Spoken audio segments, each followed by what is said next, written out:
Welcome to the second episode of the ECAG Navigator Journal Podcast, where we explore the forces, both global and domestic, shaping Australia's export control environment. I'm your host, Jack Newbould.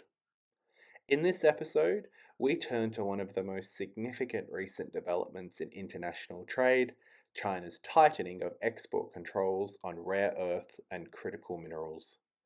These measures, including new re-export thresholds and expanded licensing requirements, have the potential to reshape global supply chains and redefine how strategic materials move across borders. Joining us to unpack these changes is Tiffany Chong, Senior Director at Sandler Travis and Rosenberg Ltd, based in Hong Kong. Tiffany is a seasoned international trade and customs specialist with deep experience advising multinational companies across the Asia Pacific on compliance, origin rules, and dual use controls. She is also the author of the Navigator Journal's newest article, China's Critical Minerals and Rare Earth Export Controls, the New Non-Tariff Battlefield. We begin by discussing Tiffany's path into international trade before delving into China's evolving export control framework, its policy motivations, the practical impact of the Ministry of Commerce's new 0.1% re-export threshold, and how companies, including those in Australia, can navigate these requirements. Finally, we look ahead to how China's approach may continue to evolve and what lessons other jurisdictions can take from its integration of industrial policy and export control.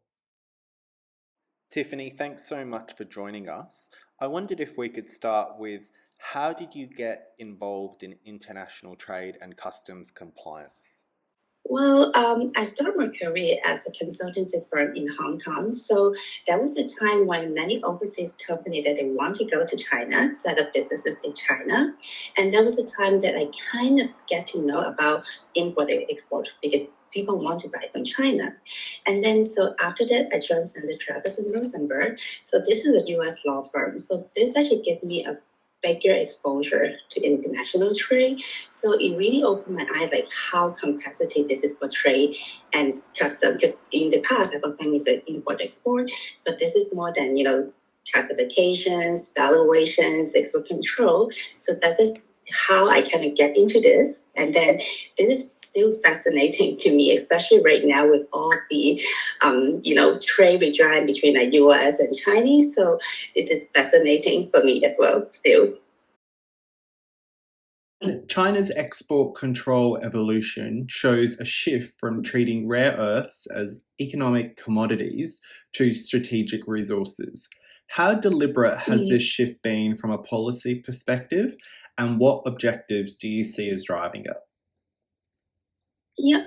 So for me, when I was kind of reading or researching the policy, I could really kind of see the shift. So in the past, I think people would think that it's just like export commodity, like rare earth. And then so in the last 5 years, I think probably after the last trade war, I have seen there are quite a bit of new regulation that came out from China. For example, we mentioned about 2020, there's an export control law in China. And then followed with that, we can see that there are different kind of export control lists, and then they tighten the commodity on the list as well. So from my perspective, is they were kind of set up a legal foundation for the last few years. And then right now, you can see that a lot of action in 2025, that was actually provide China with more strategic move, what kind of mineral that they want to tighten, or what kind of technology that they would want to tighten. And this is actually quite aligned with one of the books that I love to read, because the book is called The End of the World. It's just the beginning. So this book is not a new one. And then I think it was talked about like how the globalization will reshape the world. And one of the things that it will mention is actually about the resources. Yeah, so we could actually see that, people, or especially not just China, it's like countries right now is kind of competing for resources. And that is why I think rare earth and critical mineral is becoming strategic resources rather than just a regular trade commodity. Love that we've got a Peter Zine fan on the call. I do love his books as well. I follow his Patreon as well. He's a very insightful, isn't he? Yes, I was reading this because I think this actually gave me a very good background on what is happening. Because I know that when, I would do a lot of trade war, advisory. So people would think, oh, why would we have this policy? And why, especially like U.S. and China, so maybe something that U.S. have a new policy and there was a retaliation action from China. So people would just kind of focus, okay, there's two different actions. But for me, it's more like, okay, what is the background? So that book is actually give me a very good understanding as to why people is now competing for technology, competing for natural resources. So that's actually a very good book for me. How should we understand China's rare earth export controls within the broader context of its national industrial and technology development strategies? So first of all, we can understand that this is from more like a strategic approach right now, because this is not just to on the commodity. We can see that this is more like a closed loop control right now. Is MOFCOM is starting with the technology, from the mining to refining, the manufacturing, and secondary source recycling, right? So this is the first one. And then they also control about the commodity. So for me, this policy shift is more like to align with the national goal that they're trying to restrict what is the outflow of the technology, and especially if those could pose a national security risk. MOFCOM's 2025 notice introduces a rather minuscule 0.1% re-export licensing threshold. How should companies interpret and apply this requirement in practice, and what are the key compliance challenges it presents? So this was just came out like last week, right? So the 0.1% is really like a big thing for everyone. But I just want to kind of clarify is that it's not everything is controlled, because I know that when people first look at the notice, so everything that with 0.1 rare earth is controlled, but they do have a list of, at the moment, it's only 7 type of rare earth mineral is controlled or require re-export license. So I think that's is the first thing that people would have to understand, what kind of rare earth mineral is used in, let's say, the magnet or the target. So that's the first thing. And another thing is how to navigate this is like based on the new announcement. So MOFCOM is actually put a compliance obligation to the second tier customer that they need to pass on to a compliant notification letter to the downstream customer to make sure that they understand that they have to comply with Chinese export control regulation. So I think that will make the end user need to have their own policy to do the end user search based on the Chinese regulation. I think this is a major change, because in the past people may not really concerned about the Chinese entity list, sanction list, but this is one of the things that company will now have to aware when they have the product that with the controlled rare earth mineral in it. Excellent. And through an Australian lens, do you see any particular compliance challenges? For me, I don't see this is like an immediate effect on Australia, to be honest, because as I said, the menace route on China is really on the 7 control mineral, and mostly control on the magnet and maybe the target. So my understanding is Australia is not the country to produce these magnet and the target, right? So I don't think the Australian company will need to immediately comply with the Chinese export control regulation to get the compliance policy and also get the export license.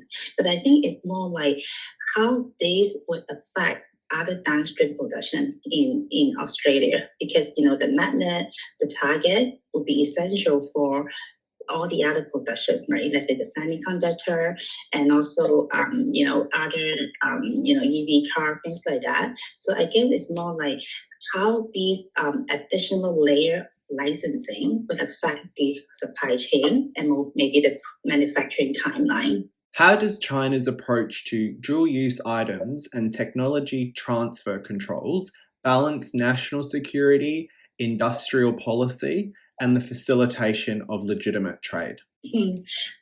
Okay, so I think as I've been talking about that from China perspective, they think that this is a strategic commodity, right? It's a strategic strategy.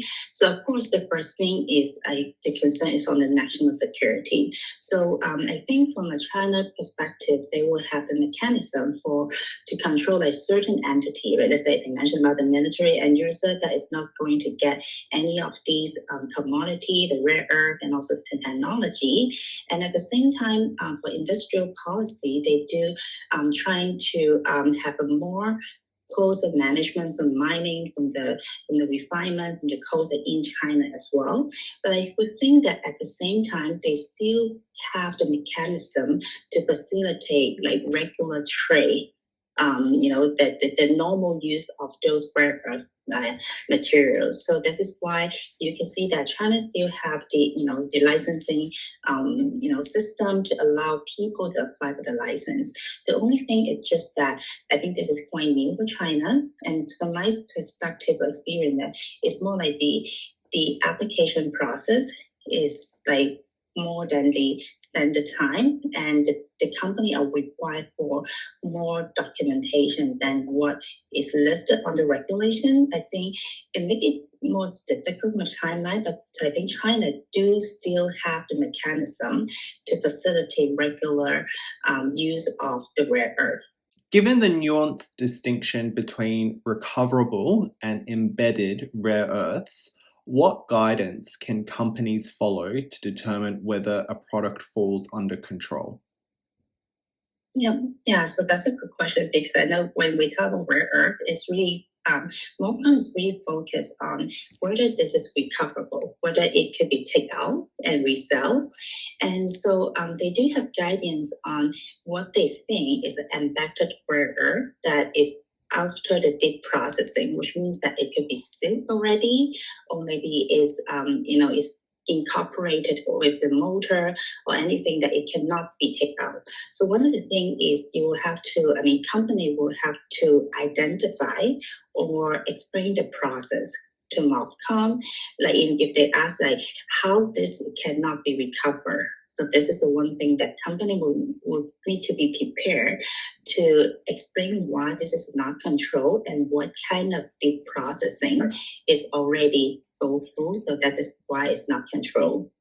What lessons can other jurisdictions learn from China's approach to integrating industrial planning and export control in the rare earth sector? So from my perspective, China have a very good system in place already for rare earth. So it's beginning with the rare earth management regulations that they control about the mining, the refinement, and also the processing of the rare earth. And then they have the export control policy right now to control what kind of critical or rare earth that they want to control, and then the technology that they don't want to export to other countries. And then, of course, they will have the end user list that to limit what entity that they don't want to share this sensitive technology. So that actually put China in a very good position that they have a bigger control on the rare earth mineral and also the technology. And for the other countries, I would think they were more focused on getting the rare earth mineral in the past without the ability to mine or to refine. So that's why they kind of rely on China on the rare earth supply. So if you have to ask me about the lesson that other country could learn, is more on they will have to first focus on what natural resources that they have. For example, I know Australia have quite a bit of natural resources as well. And so it's more like how to do the mining, have the, let's say, the technology and the capacity to do the refining, and then to have their own rare earth method or target. That actually will give Australia bigger national security in that aspect. So that's what I think is China do a very good job in the beginning part on mining and refining, which other countries may not aware in the past, but that's why they're trying to start to do that, but it may be late in the game.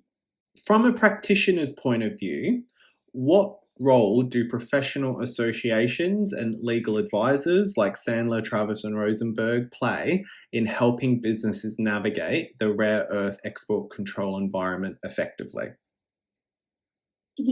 Yeah, that's actually a very good question, because that's what I've been thinking my role as well, because I do have like a Master of Law degree of China law, but I'm not a lawyer. I'm not an attorney.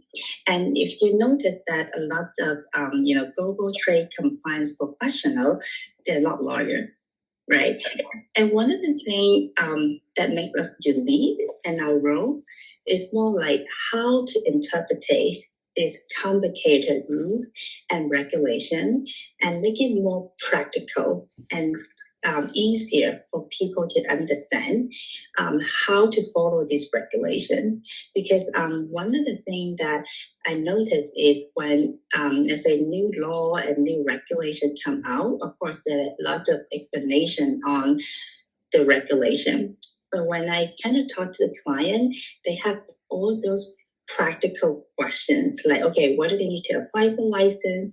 What exactly that they need to provide to MOFCOM to facilitate the license application? So these are more like practical advice that as a trade consultant that could provide to client and is more valuable, because I think especially for export control world, people will know, okay, if this is control, you just need to get a license. There's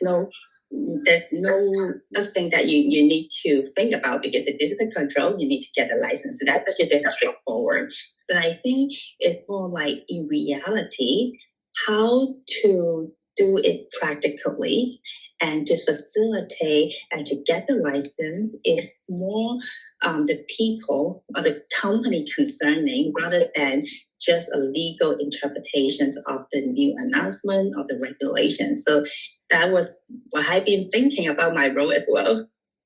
Looking ahead, how do you expect China's rare earth control framework to evolve over the next few years, particularly in terms of coordination between resource management, industrial policy, and export control? So I would think that China would continue to have this extra rare earth control framework to control of the resources, and also it might be adding more rare earth to the control list, and also the end user. So I would actually think that because China already have the mechanism in place, in the past they don't really have the export control system. So right now they have a very good foundation that allows them to put whatever mineral that they want to control, and the end user that they may think have a national security concern, and of course the technology that they don't want to share with others, right? So I would think that China would utilize these mechanism to continue to control on rare earth minerals and also the technology. That brings us to the end of this episode of the ECAG Journal Podcast. My thanks to Tiffany Chong for sharing her insights on China's evolving rare earth export controls and what they mean for global trade and compliance professionals.